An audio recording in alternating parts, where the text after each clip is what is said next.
Senhor, com toda a reverência que eu posso ter a Ti, Senhor, que eu não atrapalhe a Tua palavra a partir desse momento, Senhor. Que o Senhor venha sobre nós, Pai, em nome de Jesus. Espírito Santo, que o Senhor fale muito além, Senhor, do que o Senhor falou até esse momento com cada um de nós. Nós possamos entender e viver aquilo que o Senhor tem a dizer para a gente essa noite. Em nome de Jesus, amém. Glória a Deus. Queria que você botasse a mão nos seus ouvidos, um momentinho assim. Bota as duas mãozinhas, um em cada ouvido. Não é tapar o ouvido não, é botar a mão, tá? Não, assim, igual fone de ouvido. Em nome de Jesus, a minha oração é que o seu ouvido agora ouça o que o Espírito Santo tem a dizer a você. Quem tiver ouvidos para ouvir, ouça o que o Espírito Santo tem a dizer a você, em nome de Jesus. Amém. Glória a Deus. Vamos lá, pessoal. Primeira coisa que eu vou perguntar a vocês. Quem já viu uma faixa em algum lugar na sua vida escrito assim, só Jesus salva? Quem já viu? Quem não viu, fala aí. Eu acho que essa faixa é igual o carro da pamonha, né? Tem em tudo que é lugar. Está mais ou menos no mesmo nível, né? Você vai lá em Quixeramobim do Norte, tem um cara, uma Brasília toda arrebentada com pamonhas, ou então uma faixa só Jesus salva, né? A gente já viu isso em tudo que é lugar. Mas você já parou para pensar um minutinho? Algumas pessoas já têm entendimento disso, mas nos salvar de quê? Do que Jesus veio nos salvar? Você já parou para pensar um minutinho? Caramba, como assim, né? Salvar? Eu não estou me afogando, eu não estou caindo de um precipício. Por que ele veio me salvar? Que coisa mais sem sentido, né? E essa faixa, ela é colocada assim, como um aviso. A pessoa que colocou isso está querendo falar alguma coisa. Mas eu já perguntei a várias pessoas, a vários jovens, e aí? Jesus salva. Mas de quê? E o jovem olhou na minha cara, das drogas? Salva da... não sei. Você sabia que eu nunca fumei, eu nunca cheirei, eu nunca me piquei? Eu nunca fui drogado. E Jesus me salvou. Aumenta um pouquinho aqui o retorno para mim, filho, por favor. Eu vou te dizer do que Jesus veio nos salvar. A primeira coisa que a gente tem que entender é uma coisa chamada natureza. A nossa natureza, ela é podre, ela é caída. A nossa natureza, ela não tem a ver com Deus hoje. E eu vou te explicar. Lá em Gênesis, quando Deus criou o homem, criou a mulher, e falou para o homem, ó, está aqui o jardim, cultiva ele, cuida dele. E todo finalzinho de tarde, Deus ia lá levar um papo com Adão. Chegava lá, normal, todo dia de tarde. Fala aí, filho. E aí, pai? Beleza? Beleza. E rolava aquele papinho entre os dois conversavam e tal. Relacionamento. Interessante isso, né? Só que, vamos dar uma olhadinha aí, abre aí, Gênesis capítulo 2. A gente ficar acompanhando aqui de boas. Alguém, por favor, pega o carregador do minha cola aqui que me lasquei aqui, esqueci. Fiquei tão nervoso olhando toda hora que não vi. Gênesis capítulo 2.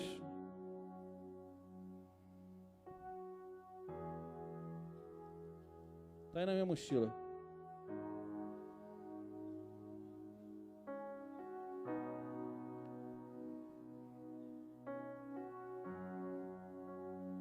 A partir do verso 16. Vou ler com você. Vamos lá. E ordenou o Senhor Deus ao homem, dizendo: de toda árvore do jardim comerás livremente. Você pode desfrutar de tudo aqui, mas da árvore do conhecimento, do bem e do mal, dessa você não vai comer, porque no dia que você comer, você morre. Não é mais ou menos assim que está escrito aí? Uma palavra um pouco diferente aqui e ali, dependendo da versão, mas o sentido é simples. Valeu, filho, obrigado. Se você comer da árvore do conhecimento do bem e do mal, você vai morrer. Só que, a partir do capítulo 3, as coisas começaram a dar errado de vez. Olha que engraçado. Ora, a serpente era a mais astuta de todos os animais do campo que o Senhor Deus tinha feito. E ela disse para a mulher: não é assim que Deus disse, não comereis de toda árvore do jardim? E disse mais a mulher, a serpente falou para a mulher: do fruto das árvores do jardim comeremos, mas do fruto da árvore que está no meio do jardim, disse Deus, não comereis dele, nem tocareis, para que não morrais. Bom, primeira coisa, Deus não falou para não tocar na árvore. Falou? A gente acabou de ler aqui o versículo no capítulo 2, verso 16, que ele disse que não era para comer. Não falou de tocar. E a serpente convenceu a mulher que estava de boa comer. E a mulher foi e comeu. E ele ainda usou mais, olha só. A partir do verso 5, Gênesis 3, 5. Porque Deus sabe que no dia em que deles comerdes, se abrirão os vossos olhos e sereis como Deus, sabendo o bem e o mal. E vendo a mulher que aquela árvore era boa para se comer e agradável aos olhos, e árvore desejável para dar entendimento, tomou o seu fruto e comeu. E deu também a seu marido, e ele comeu com ela. Então foram abertos os olhos de ambos, e conheceram que estavam nus, peladões, largados e pelados. E cozeram folhas de figueira e fizeram para si aventais.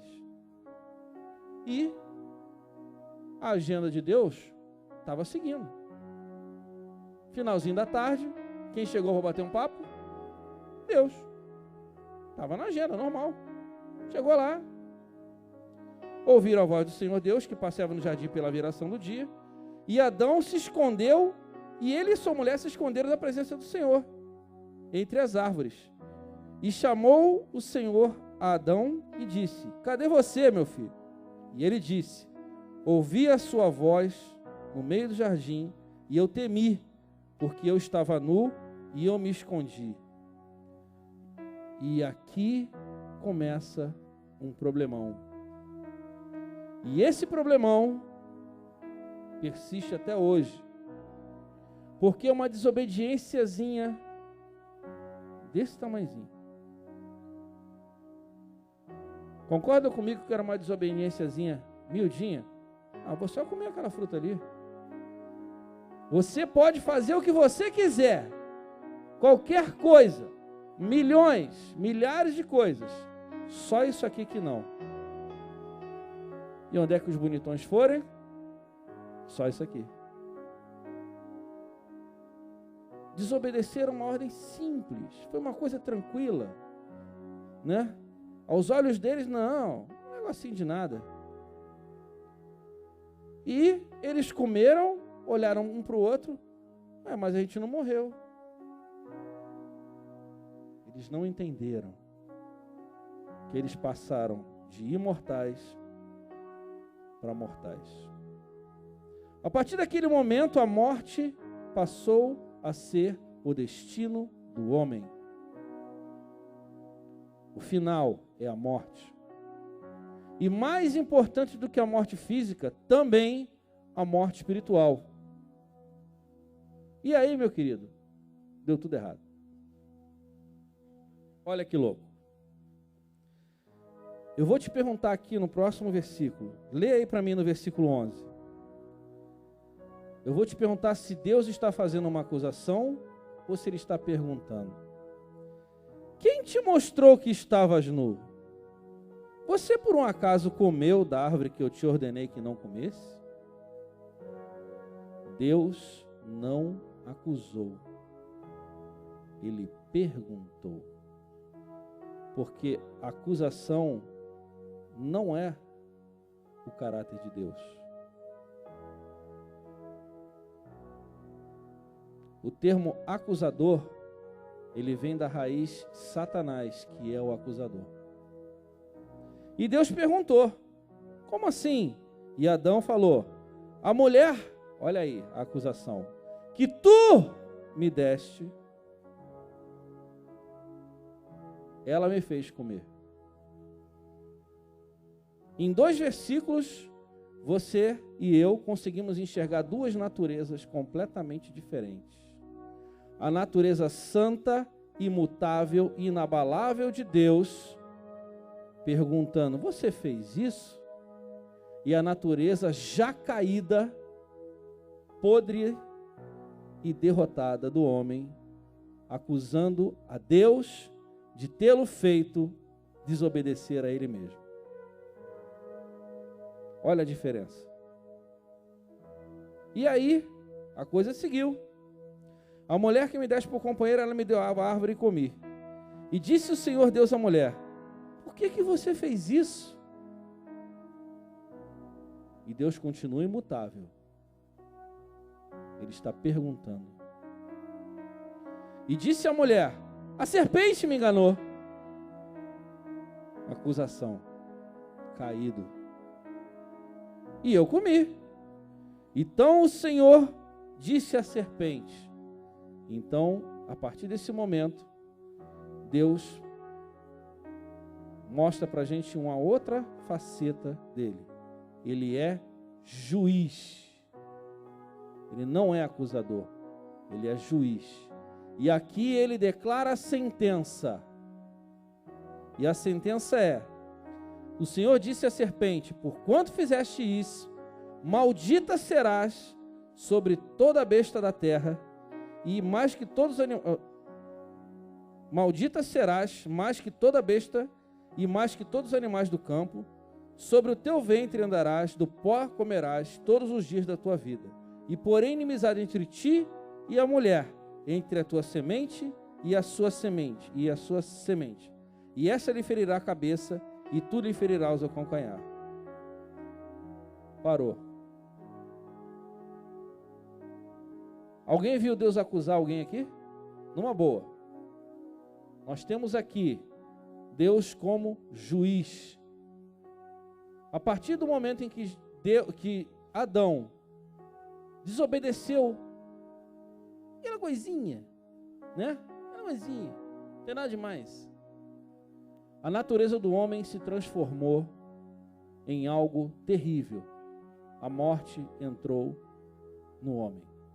E o nosso DNA, todo mundo já tem uma ideia do que é DNA, ácido desoxirribonucleico, que é onde estão gravadas todas as informações genéticas, minhas, suas, quem quer que seja. Todo ser vivo aqui na Terra tem um DNA, inclusive vírus, tem um DNAzinho, alguns são RNA, para o pessoal mais da área de ciências aí. E ali estão gravadas as informações da natureza que diz quem eu sou, de onde eu vim. E todo o DNA de todo mundo aqui, DNA de todo mundo aqui, tem uma programaçãozinha chamada morte. A gente adoece, a gente envelhece e a gente morre. Se tem uma coisa que está certa na nossa vida é que a gente vai morrer. Não é verdade? Você vai ficar rico? Talvez. Você vai ficar pobre? E como a gente diz, né? Ó, ser pobre eu já sei, senhor. Vamos ver como é que é ficar rico? Já sei o que é ser pobre. Quebra essa aí. E aí, a morte passou a fazer parte do homem.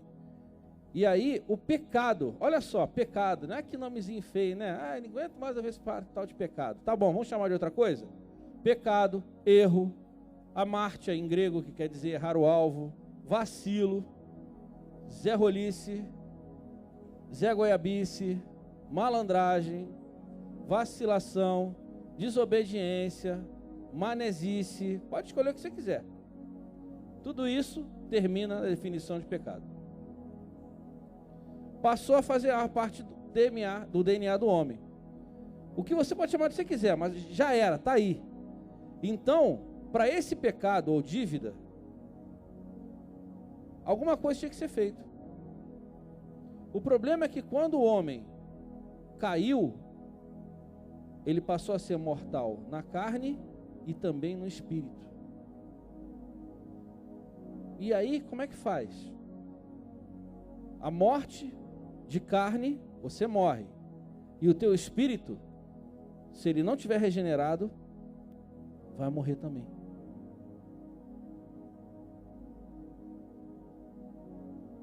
Você pode acreditar de que a lei da conservação da energia da física diz que nós vamos nos transformar.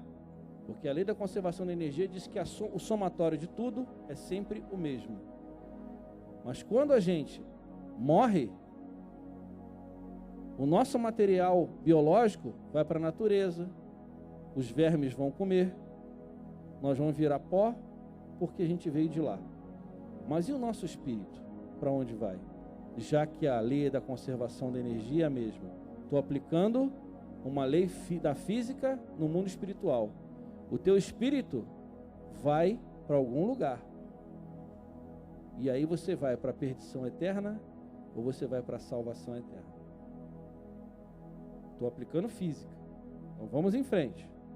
Para isso, Deus instituiu, para resolver o problema, Deus instituiu uma coisa chamada expiação. Já que eu vou ter que morrer, alguém vai morrer por mim. E lá atrás, Deus instituiu o sacrifício de um cordeiro. Ele era, isso mesmo que eu vou te falar, tomava uma facada, ele era sangrado, a carne dele era cortada e queimada. E aquele animal ali, ele estava morrendo pelos pecados daquele que ofertou esse cordeiro.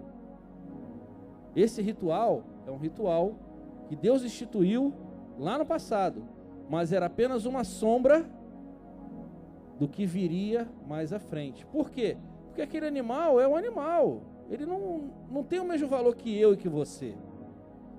Então, era necessário que um homem viesse e morresse por mim.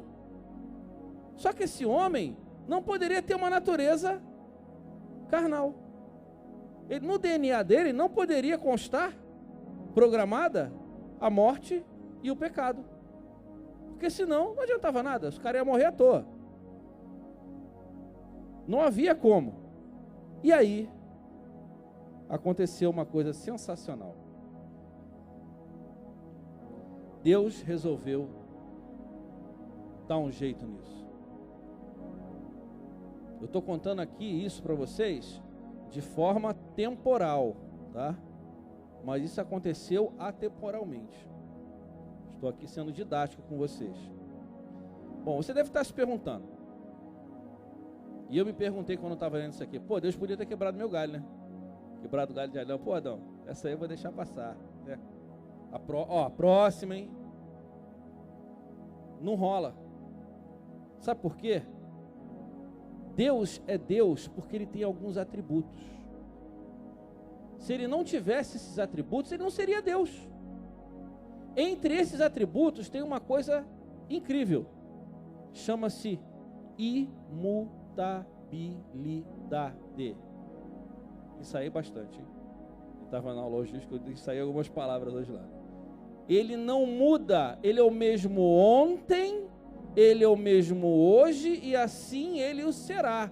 E para quem não sabe, a palavra Yahvé é a junção de 3 palavras em hebraico. Ele era, Ele é e Ele há de vir. Então tudo que você ouviu aí, Javé, Jovó, esquece isso. Aquilo ali é a junção das 3 palavras. Aquilo é uma definição de imutabilidade de Deus. A minha pregação é mais aula do que pregação. Por favor, eu sou professor, então tenham paciência. Então, meus amados, ele não pode mudar, porque o dia que ele mudar, ele deixa de ser Deus. Ele não pode abolir uma lei dele só para quebrar o galho de alguém. Então ele deixa de ser Deus, então ele desce de patamar. Ele é santo. Sabe o que significa santo? Ele é separado, ele é único. Não tem jeito, é ele. Ele é a referência máxima. E se ele é a referência máxima, ele descer meio degrau, ele deixa de ser a referência máxima. E cabe a nós subir os degraus em direção a essa referência máxima. Ele não vai descer. Deus não muda o padrão dele para quebrar galho de ninguém. Senão ele deixa de ser Deus. É uma questão de natureza. E olha que interessante. Deus enviou o seu filho. E nas gerações que você vai aprender lendo a Bíblia, você vai perceber que Davi era filho de Jessé. E você vai perceber que a linhagem dos homens era computada a partir do seu pai. Beleza? É assim que está. Esse é filho desse, que é filho desse, que é filho desse, que é filho desse, que é filho desse. E assim vai. E o Salvador, que é Jesus, ele era da tribo de Jessé também. Desculpa, ele era da linhagem de Jessé e de Davi. Porém, o pai de Jesus não era um homem. Jesus teve um pai adotivo aqui. O Espírito Santo, ele é que concebeu dentro de Maria a criança Jesus, cujo DNA não tinha programação de morte nem de pecado. Olha aí, hein?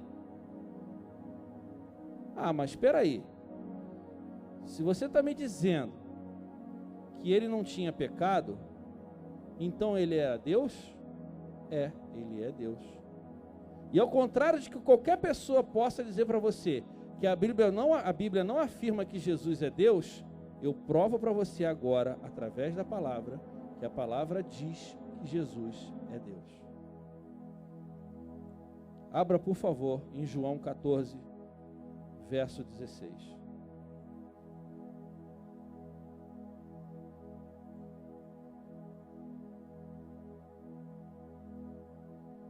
Isso é para instigar você a você fazer um curso de teologia e a você estudar, vir para a escola bíblica e aprender, porque a verdade que nos liberta é a palavra.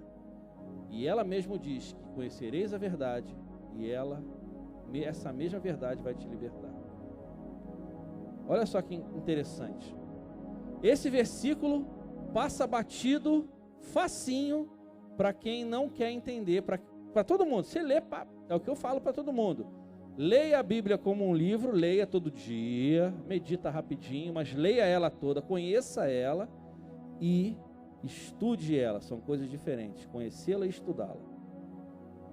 Leia todo dia quando você vai dormir ou quando você vai acordar, mas estude ela sempre, aquilo que lhe saltar aos olhos. Vamos lá. Diz assim no versículo 16 de João, Evangelho de João 14, 16. Eu rogarei ao Pai, e Ele vos dará outro Consolador, para que fique convosco para sempre, o Espírito de verdade. Para aí. Eu rogarei ao Pai, Jesus falando, não é isso que está aí? E Ele vos dará outro Consolador. Marca a palavra outro aí, se você tiver um marcador. A palavra outro aí no grego é a palavra allos, com 2 L's. Não é a palavra heteros, outro. O outro, a palavra outro, existem 2 versões no grego. Uma é hétero, que significa natureza diferente, é outro mesmo. E allos, que é um semelhante a mim. Então Jesus está mandando um outro semelhante a ele. É isso que está escrito? Vamos lá ler? eu rogarei ao Pai e Ele vos dará outro Consolador, para que fique convosco para sempre. Então, peraí. Mas aí, Pai, aí? A palavra halos, ela aparece antes e depois, e diz assim: o Pai, vou traduzir isso para o português, tirando direto do grego. O Pai é Consolador, Jesus é Consolador, e o Espírito é Consolador. São três pessoas de mesma natureza e essência que formam um só Deus. Então não tem esse papinho de que Jesus não é Deus. Porque senão seria ele olhando, Jesus está olhando no espelho assim: olha, eu rogarei ao Pai, que sou eu mesmo, para que Ele, que sou eu mesmo, vos envie outro Consolador, que sou eu mesmo. Não. São três pessoas de mesma essência e natureza. A Trindade aqui ativa e funcionando. Se Jesus é Deus, Ele pode perdoar. E o que fez Ele? O Cordeiro de Deus que tira o pecado do mundo. Ele era o Cordeiro sem pecado. E Ele se entregou para que a minha natureza e a sua natureza fosse transformada. O meu DNA físico não tem o que fazer mais, já era. Meu corpo vai morrer. Mas a minha natureza espiritual, ela precisa nascer de novo. E ela só vai nascer de novo quando você que está me ouvindo aí, você que tem ouvidos para ouvir, e eu espero que você ouça, sinceramente, você que está perdido aí no meio dessa multidão, é com você que eu estou falando. Eu não sei quem é você, mas o Espírito Santo sabe. E você que está aí no meio, e você que esteve longe, e você também que esteve perto, e você que está aqui dentro e não tem ideia do que é ser cristão, simplesmente transformou a igreja num clube, eu tenho uma coisa para te dizer: você precisa nascer de novo. A sua natureza precisa ser transformada. O seu corpo vai continuar o mesmo. Você vai continuar com fome, você vai continuar precisando pagar suas contas, você não vai enriquecer do dia para a noite, você vai acordar amanhã e os seus problemas estarão lá. Mas eu tenho uma coisa para te dizer: a sua natureza começa a mudar a partir de agora. E é um processo, e ela vai se transformar através da palavra que será pregada a você. E a renovação da sua mente vai transformar a cada dia você mais e mais em uma pessoa parecida com Jesus. E, dito isso, eu vou ler. Eu queria chamar o Ministério de Música, por favor. Eu vou ler João 14 inteiro, 16 em diante. Eu rogarei ao Pai, e Ele vos dará outro Consolador, para que fique convosco para sempre, o Espírito de verdade, que o mundo não pode receber. Porque não o que vê, nem o conhece, mas vós o conheceis, porque habita convosco e estará em vós. Ele vai morar em vós. Não vos deixarei órfãos, voltareis para vós ainda um pouco, e o mundo não me verá mais. Mas vós me vereis, porque eu vivo, e vós vivereis. Naquele dia conhecereis que eu estou em meu Pai, e vós em mim, e eu em vós. Aquele que tem os meus mandamentos e os guarda, esse é o que me ama. E aquele que me ama será amado do meu Pai, e eu também o amarei e me manifestarei a ele. Disse-lhe Judas, não os Iscariotes: Senhor, de onde vem que te hás de manifestar a nós, e não ao mundo? Jesus respondeu e disse-lhe: Se alguém me ama, guarda a minha palavra, e o meu Pai o amará, e viremos para ele, e faremos nele morada. Quem não me ama, não guarda as minhas palavras. Ora, a palavra que ouviste não é minha, mas do Pai que me enviou. Tenho-vos dito isso estando convosco. Mas aquele Consolador, o Espírito Santo, que o Pai enviará em meu nome, esse vos ensinará todas as coisas e vos fará lembrar de tudo quanto vos tenho dito.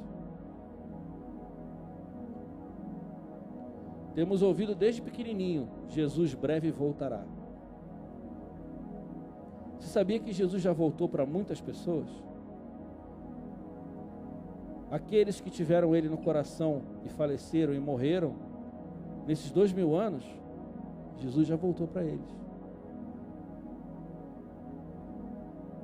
Foi o que eu falei, estou sendo didático. Jesus pode voltar para você hoje. Existe um plano macro em que Jesus vai aparecer como relâmpago. Será visto de leste para oeste, como um relâmpago ele vai ser visto. Mas eu te digo que hoje Jesus quer voltar para você. Vamos ficar de pé, meus queridos.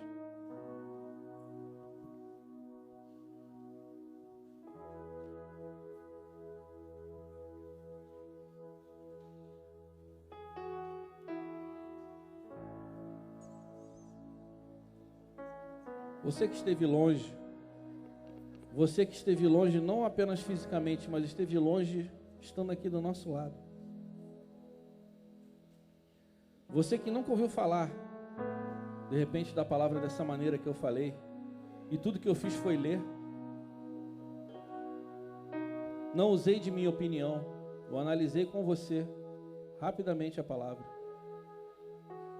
E é essa palavra que separa juntas e medulas, que corta aí e corta aqui. É essa palavra que Jesus escolheu para anunciar para você, que há salvação para cada um de vocês. Você que está me ouvindo aí, de repente você no YouTube que vai ver esse vídeo, eu rogo pela sua vida nesse momento. Eu rogo a cada um, para cada um de vocês, que vocês ouçam a voz do Espírito Santo e vocês atendam a voz do chamado, porque em meio à grande multidão existem aqueles que são perdidos, estão perdidos lá, mas eles estão sendo chamados porque eles são filhos. A pregação é para todos, todos serão chamados, mas infelizmente nem todos serão escolhidos, porque cada um tem o seu próprio cada um.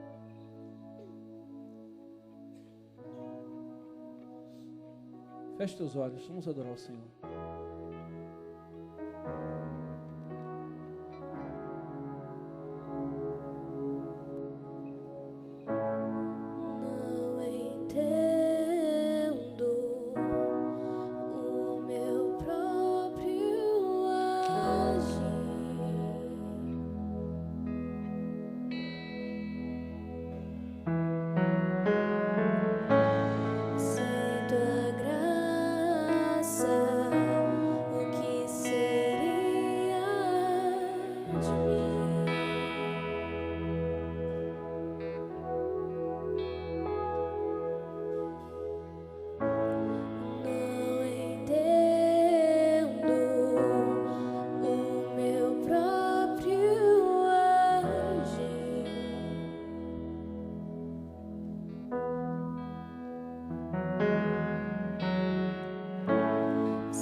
quero ser a sua casa.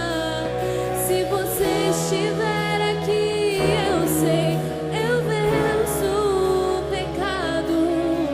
Então enche-me de ti, até que não haja mais espaço.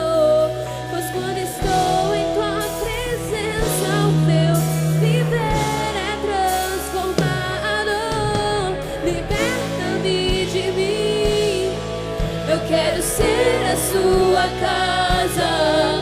Se você estiver aqui, eu sei, eu venço o pecado. Então enche-me de ti, até que não haja mais espaço. Pois quando estou em tua presença, o meu viver é transformado.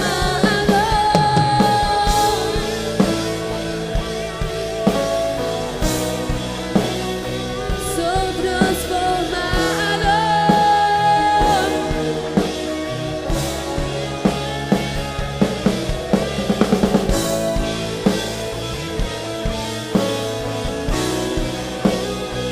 Sou transformado.